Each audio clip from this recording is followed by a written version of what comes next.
Buenos días compañeros, nuestro equipo es el número 1, está conformado por Javier Guevara Durán, Alfredo Tobar López, José Luis Muñoz González y un servidor, César Omar Guillén García. Nos tocó hablar del tema población y muestra aleatoria. Para esto hay que determinar lo que es la población y la muestra. Una vez definido el problema a investigar, formulados los objetivos y delimitadas las variables, se hace necesario determinar los elementos o individuos con quienes se va a llevar a cabo el estudio o investigación. Sabido esto, es el momento de delimitar el ámbito de tu investigación, definiendo una población y seleccionando la muestra. Se debe recordar que las variables siempre están ubicadas o contenidas en algún elemento, sea persona, por ejemplo, su edad, sexo, inteligencia, categoría laboral, desempeño, entre otras. Por ejemplo, cosas, que sería informes, empresas, oficinas, leyes, etc. O simplemente situaciones. A estos elementos se les llama unidad de análisis y el conjunto de todas las unidades de análisis se conoce como población. Bueno, pues definamos población. Es el conjunto de todos los individuos, ya sean objetos, personas, eventos, situaciones, etc., en los que se desea investigar algunas propiedades. La población es el conjunto de individuos que tienen una o más propiedades en común. Se encuentran en un espacio o territorio y varían en el transcurso del tiempo. Por otro lado, se le llama tamaño de la población al número de individuos que la componen, siendo cada posible observación un individuo. Así pues, las poblaciones pueden ser finitas e infinitas. Una población finita es la que tiene unas dimensiones contables definidas. Al contrario, una población infinita es la que tiene un elemento incontable de elementos. Bueno, para estudiar una población existen dos posibilidades. La primera es estudiar todos sus elementos y sacar conclusiones. La segunda es estudiar solo una parte de ellos, una muestra, elegidos de tal forma que nos digan algo sobre la totalidad de las observaciones de la población. En una investigación se puede tener más de una población, pero todo depende de la complejidad y variedad de los objetivos de investigación. A veces, cada objetivo requiere una población distinta. Si tienes más de una población, debes especificarla y describirla con detalle. Claro que muchas veces es imposible tener contacto y observar a todas las unidades de análisis, por lo que es necesario seleccionar un subconjunto que represente apropiadamente a toda la población. A este subconjunto es conocido con el nombre de muestra. El proceso mediante el cual este subconjunto es seleccionado se denomina muestreo. A continuación, mi compañero Javier les hablará del siguiente tema. Buenos días compañeros, yo les voy a explicar lo que es una muestra. Se preguntarán, ¿qué es una muestra? Bien, pues la muestra es el conjunto de casos extraídos de una población seleccionados por algún método de muestreo. La muestra siempre es una parte de la población. Por ejemplo, si tienes varias poblaciones, entonces tendrás varias muestras. Bien, ahora les explicaré qué es el muestreo. El muestreo es el proceso de extraer una muestra a partir de una población. Cuando te extraen sangre para analizarla, no te la extraen toda porque obviamente morirías. Te extraen solamente una pequeña muestra. Con esa muestra es suficiente para determinar con precisión las características de toda tu sangre. Saber si estás anémico, si tienes alguna enfermedad, etc. Bueno, pues lo mismo sucede con la investigación. En la práctica no es necesario estudiar toda la población para resolver el problema de la investigación, sino que, en general, se puede lograr los objetivos solo con una parte representativa de ella. Bien, pues el muestreo proporciona muchas ventajas. Unas de sus ventajas son que ahorra tiempo, reduce costos, posibilita mayor profundidad y exactitud en los resultados. Sin embargo, tiene algunos inconvenientes, que es dificultoso, una muestra mal seleccionada o sesgada distorsiona tus resultados, las limitaciones propias del tipo de muestreo. Bien, ahora, ¿cuántos tipos de muestreo hay? Es el muestreo probabilístico y el muestreo no probabilístico. ¿Qué es el muestreo probabilístico? Conocido también como muestreo aleatorio, utiliza el azar y las estadísticas como instrumentos de selección, pudiéndose calcular de antemano la probabilidad de que cada elemento de la población sea incluido en la muestra. Este tipo de muestreo es el que alcanza mayor rigor científico y se caracteriza porque se cumple el principio de la equiprobabilidad, según el cual todos los elementos de la población tienen la misma probabilidad de ser elegidos en una muestra.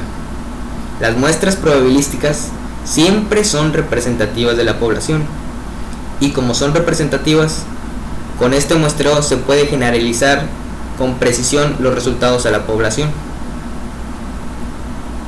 Bien, los tipos de muestreo probabilístico son muestreo aleatorio simple, muestreo sistemático, muestreo estratificado, muestreo por conglomerados y muestreo polimetálico. Ahora, ¿qué es un muestreo no probabilístico? Bien, pues el muestreo no probabilístico, como su nombre lo indica, no se basa en el principio de la equiprobabilidad. Estas técnicas siguen otros criterios de selección: conocimientos del investigador, economía, comodidad, alcance, etc., procurando que la muestra obtenida sea la más representativa posible. Estas muestras, al no utilizar el muestreo al azar, no tienen la garantía de las muestras probabilísticas, es decir, no se sabe si los resultados estarán sesgados. Sin embargo, aunque existe esta limitación, en la práctica los muestreos no probabilísticos son a menudo necesarios e inevitables, porque son más económicos, rápidos y menos complicados. ¿Cuántos tipos de muestreo no probabilístico hay? Bien, pues son 4, que es el muestreo accidental, el muestreo por cuotas, el muestreo intencional y el muestreo por rastreo, o bien llamado bola de nieve. Para continuar con los ejercicios y aplicaciones de lo que son el muestreo aleatorio, vamos a definir algunos conceptos básicos que vamos a necesitar para definir estos problemas. Bueno, primero que nada, como un repaso, vamos a ver lo que es la población. La población en general se define como el conjunto finito o infinito de personas, animales y objetos, que se define con la mayúscula N. La muestra es una pequeña parte, porción o toma de la población y está definida con la minúscula N. También podemos definir población a alguna ciudad, país, conjunto de personas en un punto específico. Para realizar una muestra se necesita que los individuos tengan una relación entre sí, ya sea edad, sexo o que estén en un mismo círculo social, como por ejemplo en la escuela. Un ejemplo muy claro es donde la población y muestra sería la extinción de algún tipo de animal. En este caso la muestra sería el mismo tipo de animal, pero en un punto en específico de alguna edad determinada o en alguna área en especial. En el caso del muestreo aleatorio, vamos a ver lo que es un sencillo ejemplo para darnos cuenta cuáles son los más sencillos pasos a seguir para obtener lo que es los dos distintos tipos de muestreo. En este caso vemos un ejemplo. Dice: un colegio tiene 120 alumnos, se desea extraer una muestra de 30 alumnos. En este caso, la muestra que se va a obtener es para realizar una encuesta, hacer preguntas a los alumnos o alguna otra actividad. Primero que nada, en el inciso A vamos a ver lo que es el muestreo aleatorio simple. En este caso vamos a enumerar a los alumnos del 1 al 120. Por otra parte, vamos a sortear lo que son 30 números al azar entre los 120 alumnos para finalmente obtener una muestra donde los 30 alumnos sorteados al azar van a ser la muestra para realizar la encuesta. El muestreo aleatorio sistemático es un sistema un poco más complejo, donde el primer paso, al igual que el anterior, es numerar los alumnos del 1 al 120. En este caso, para el segundo paso vamos a calcular un intervalo donde el individuo es igual al número de población sobre la muestra. En este caso tenemos que son 120 alumnos, y en el caso de este problema debemos de obtener una muestra de 30 alumnos. Si el caso fuera obtener una muestra de 20 alumnos, lo vamos a dividir entre 20, pero bueno, en este caso es 30, y 120 sobre 30 nos da un igual de 4. Ahora vamos a sortear un número del 1 al 4 entre los primeros 4 alumnos. En el caso de que el número sorteado al azar sea 3, vamos a obtener que los seleccionados para la muestra serían el número 3, y así vamos a ir sumando de 3 en 3 hasta llegar al número 30 total de alumnos. Sería 3, 6, 9, 12, 15, 18 y así hasta llegar hasta los 30 alumnos deseados. Bueno, una aplicación o algún ejemplo sería donde en un colegio se desea hacer una investigación socioeconómica para el cual se aplica un cuestionario aleatorio a una muestra. No se conoce la población con exactitud, ya que los alumnos no acuden con frecuencia. Se estima una confianza del 95% y lo restante, que es el 5% de error, donde el valor de Z es igual a 1.96. Bueno, primero que nada, para llevar a cabo esta aplicación vamos a conocer algunas fórmulas necesarias para resolver este tipo de problemas. En este caso tenemos donde desconocemos el número de la población, como nos lo dice en el problema. Esta fórmula es la que vamos a utilizar para llevarla a cabo. En este caso tenemos que n es igual a z cuadrada multiplicado por p multiplicado por q sobre e al cuadrado. Aquí tenemos qué es lo que significa cada una de estas partes, donde n es el tamaño de la muestra, z es el nivel de confianza, p la variabilidad positiva, q la variabilidad negativa y e va a ser la precisión o error. Ahora bien, cuando conocemos el tamaño de la población tenemos otra formulita, y aquí tenemos también qué es cada una de estas. En el caso de n sería lo mismo, el tamaño de muestra, z va a ser el nivel de confianza, tenemos la variabilidad positiva y negativa, n será el tamaño de la población considerando que es n mayúscula, e será la precisión o error, de la misma manera que en el caso anterior.